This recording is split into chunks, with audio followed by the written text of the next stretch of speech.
Yikes. Couples who placed love locks on an iconic South Kansas City bridge are heartbroken. They say those locks are vanishing. And a social media poster says he's to blame, but for good reason. Fox 4 Sean McDowell live in Minor Park on the south side tonight where thousands of locks remain, but Sean, some are gone. And a time-honored tradition sort of being interfered with, John and Bria. Kansas City's Department of Parks and Rec encourages people to profess their love as a couple by posting a ceremonial lock on this bridge. That's why some call it the Love Bridge. That's how it's known around town, at least. Now, some people who over the years have posted their locks here say that they're turning up missing. And one man has taken to social media. He seems to be taking the credit or the blame for some of this.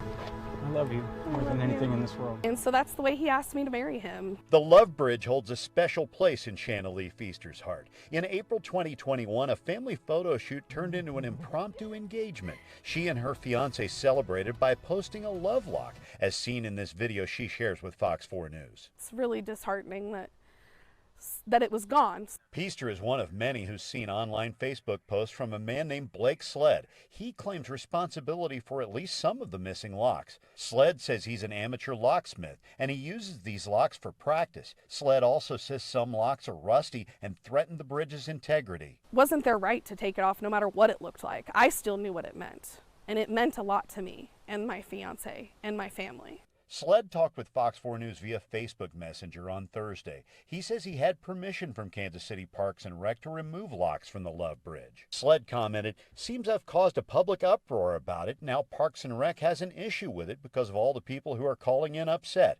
I'd like to get an official permit and continue my work out there." No one has permission to remove anything from our facilities, our parks. Rick Castillo is the city's chief park ranger. He believes this is just a misunderstanding with Sled. He says the locks don't affect bridge safety. He wants Sled to return the locks. It's our intent to recover those locks and then offer them back to the public if they'd like to have them. And if not, we'll put them back on the bridge. However, Fox 4 News also spoke with Kansas City Police Sergeant Phil DiMartino today. The sergeant explains that this does not add up to theft, as you might suspect, since the locks are considered abandoned here in the park and there's no one attending them.